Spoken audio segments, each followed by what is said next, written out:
if I told you that the reason we're unable to identify the diamonds all around us is due to personality weaknesses, or as I like to call them, blind spots in our personalities that dates back to prehistoric times?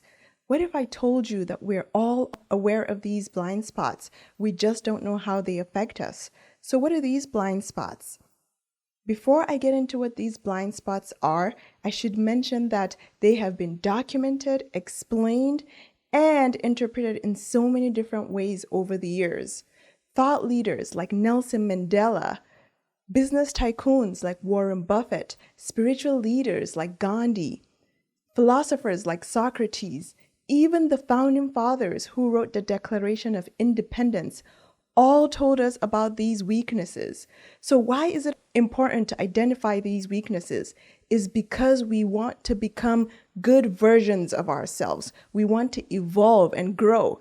And not identifying these weaknesses prevent us from thinking clearly. They prevent us from being able to control ourselves. They prevent us from working in harmony with one another. It also leads to intolerance, which I believe is the worst of all human traits. They also strip us of our self-confidence and our ability to trust ourselves and one another. So what are these weaknesses, and how do we begin to close the gap between the weaknesses we have and what we want to foster into the future? These weaknesses are: 1, greed. When I say greed is a weakness, I mean the selfish kind of greed, the kind of greed that causes you to overlook your kind and compassionate being.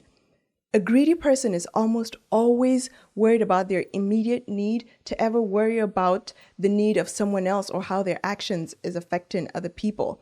An example of a greedy person can be found in the case of Bernie Madoff.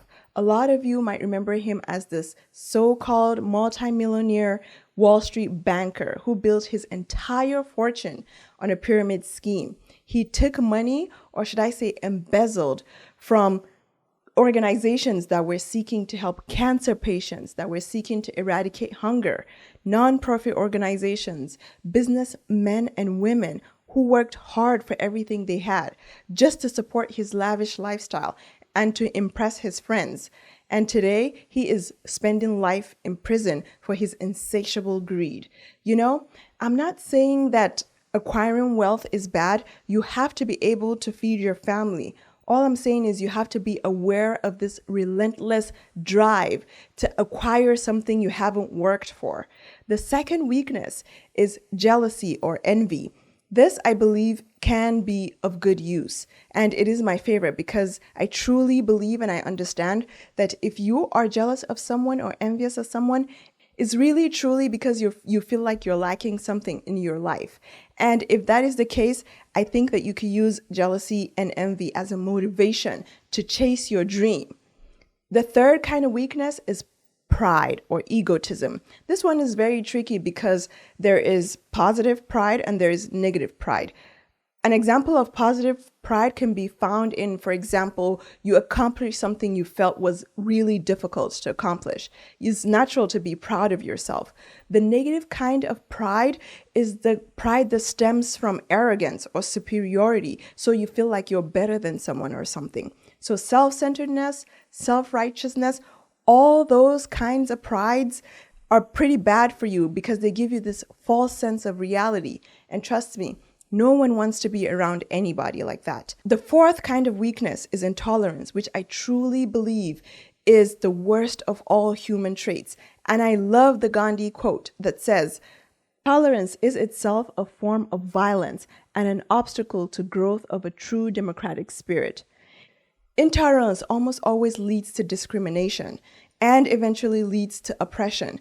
Go back through history and see what intolerance has done. Really don't have to look that far. Look at the history of segregation. You know, there are elements of intolerance everywhere.